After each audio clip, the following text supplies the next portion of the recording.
Welcome to the new Year 12 Parents Information Evening. My name is Rupert Morton and I have the honour of being the new head teacher of Malmesbury School. I've been a head teacher for the last few years of a large comprehensive school in Oxford. I have 4 children of my own and I live in Bath. We really hope that you get a lot of the information that you require during the course of this presentation. But of course, if there's anything else, please just get in touch with the school and we'll do our best to answer any questions that you might have.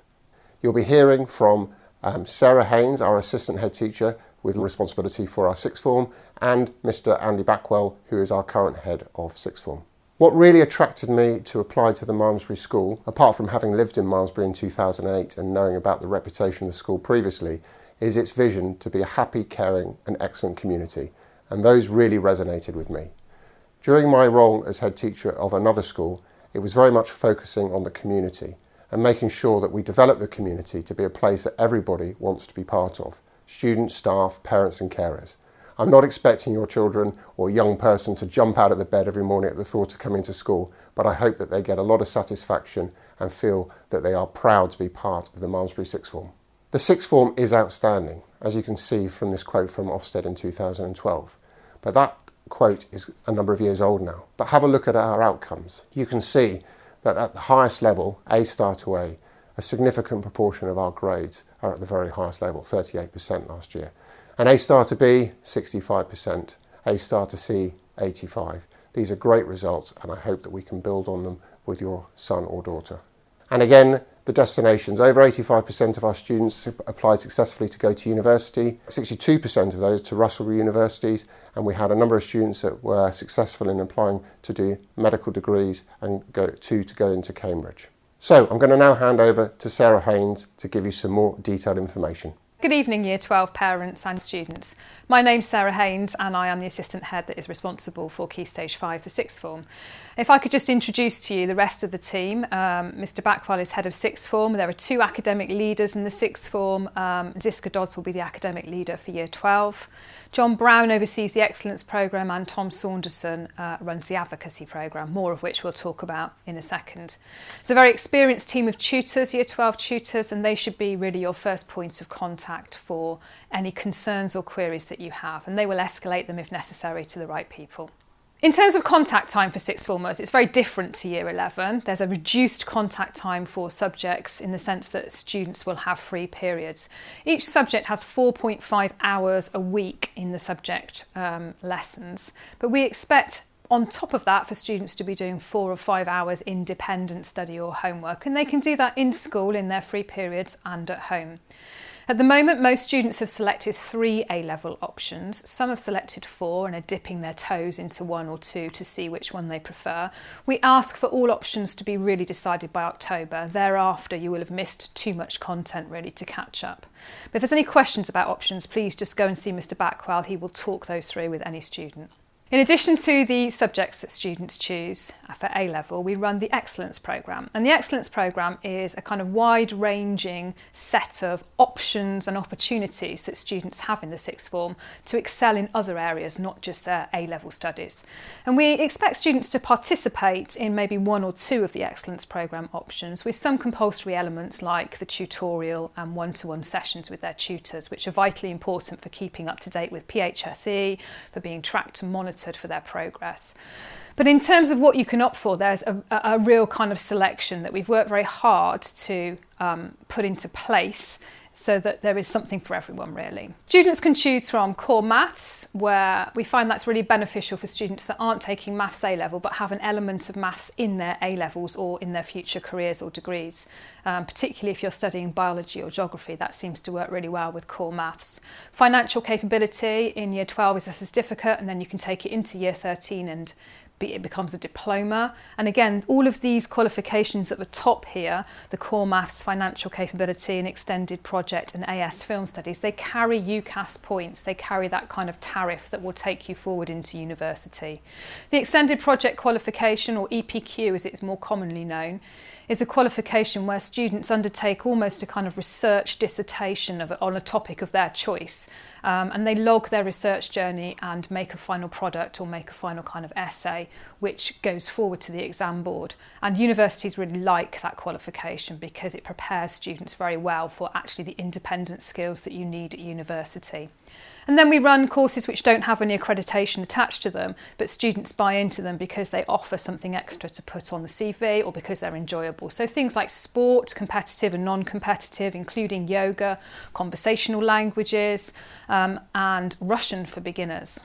We also run, in addition to those courses, a bespoke group for students who are hoping to apply for Oxford, Cambridge, medicine or veterinary science or dentistry.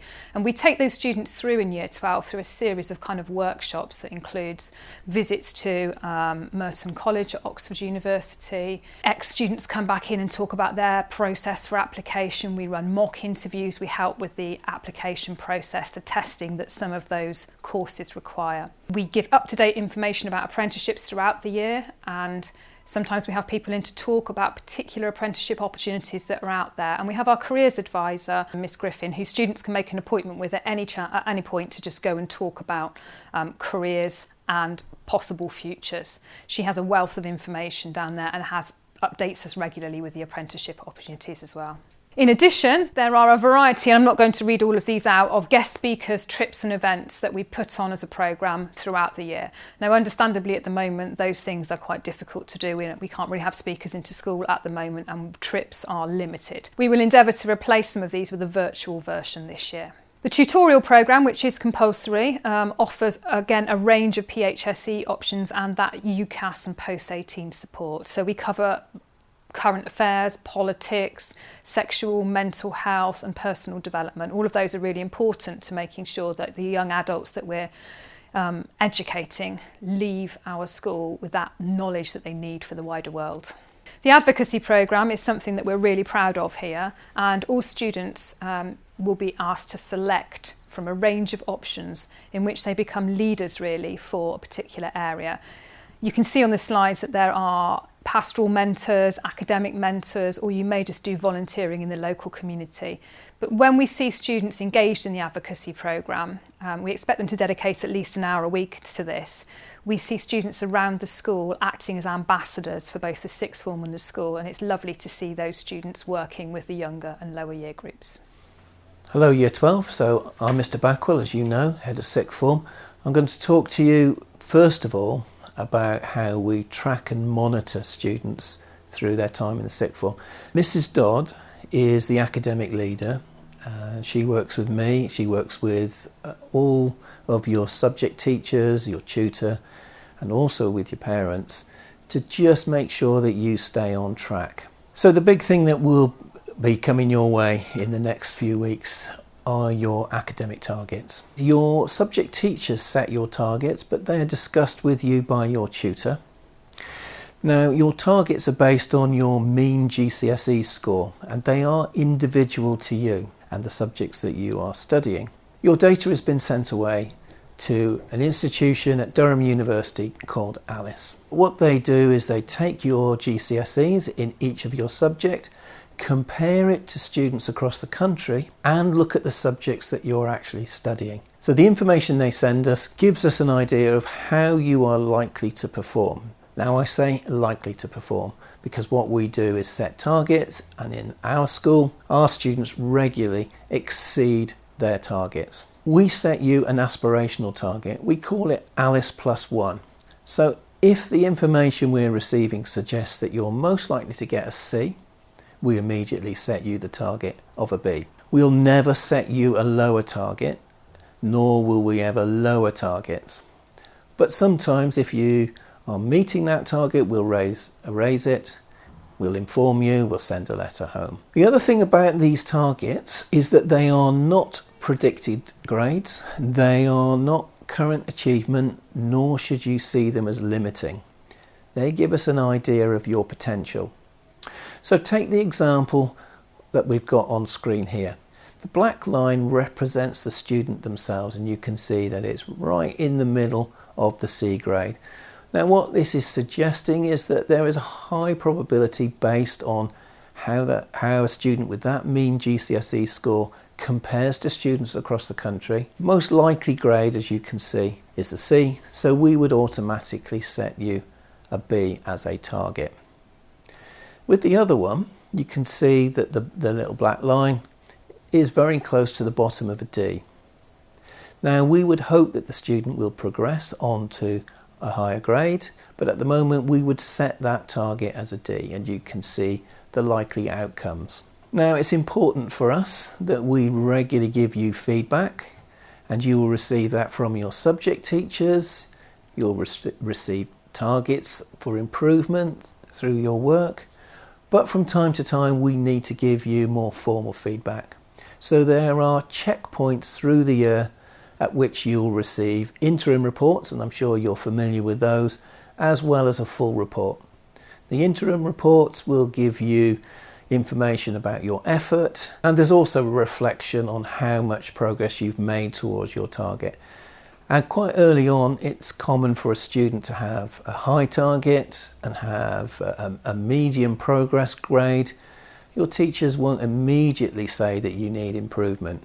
You'll be making progress towards your target over the 2 years, and I think that's important for you to realise. You will also have a tutors' evening in November, which you can just discuss how things are going, how you've settled into sixth form life, what your concerns are, as well as a full subject evening in May. However, you will know probably that there are parents' consultations in which you can make appointments to discuss your progress. If you're not making progress towards your target, as I said initially, that's not necessarily of great concern, but if it continues, it will be, and your subject teachers will discuss that with you.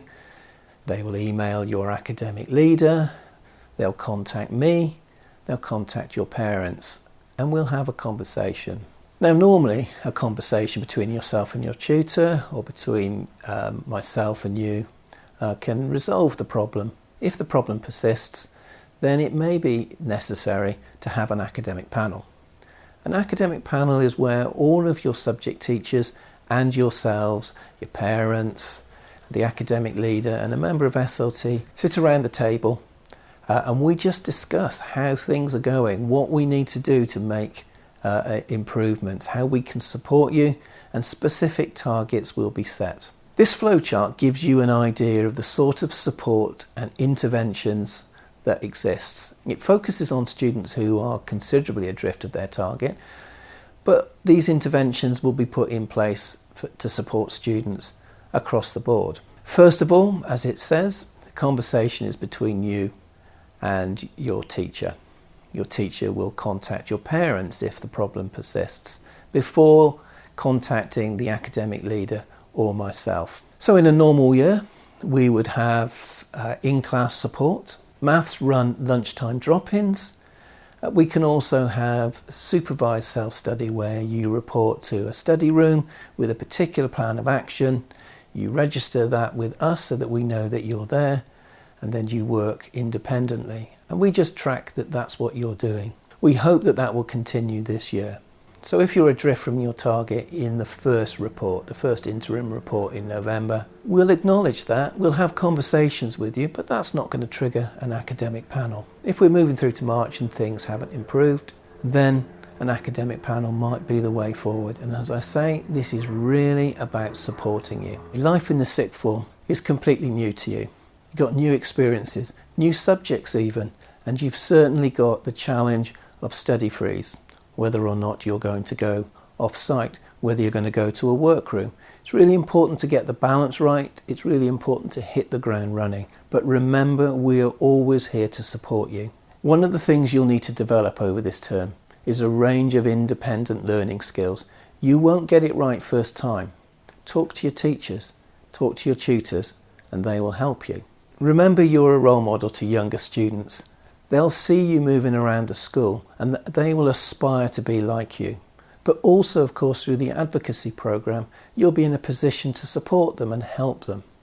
So look for opportunities there. Also look for opportunities to broaden yourself as a student. The Excellence Programme gives you the opportunity, but also as an independent student you can engage in wider reading, enrol in university courses, just get involved in the full life of the school. On screen are various ways to keep up to date with what's going on in school. We have the sixth form Instagram account and the school website. I think also most importantly, if you want to get in contact with me and you can't find me, just send me an email and I'll get back to you pretty quickly. Eventually, you'll leave school. Many of you will go to university, some of you are thinking perhaps of apprenticeships, and some of you will go straight into employment. Either way, you need to get ahead of the game. Remember, there are thousands of students across the country like you in a similar situation, all thinking that they want to do similar things. So you just need to get ahead of them. You need to do your research. You could think about booking university open days. At the moment, they'll be virtual, but hopefully in the future you'll be able to actually visit the university, and I think it's important that you do so. So don't be afraid to book ahead, which you need to do. Inform student services that you are absent that day and go and see what it's like to study there. You need to get a flavour of the place, but also the course content. Other things that you can do. There are Head Start courses, Future Learn courses, Access courses, all associated with universities, which will give you a wider experience of what's on offer. I think I probably speak for all your subject teachers that reading around the subject is very important. And if you're not certain what you should be reading, just ask your subject teachers. This slide just gives you an idea of what you should have completed by the end of this term and what you should have completed by the end of Year 12. Finally, I would just like to wish you good luck with your time in the sixth form. So I hope, as I said at the outset, you've got a lot of the information that you need about the sixth form at Malmesbury School. But please do get in contact and we'll do our very best to answer any questions that you might have. I hope to be able to meet you in person in the future, COVID-19 allowing. Thank you very much and stay safe. Bye-bye.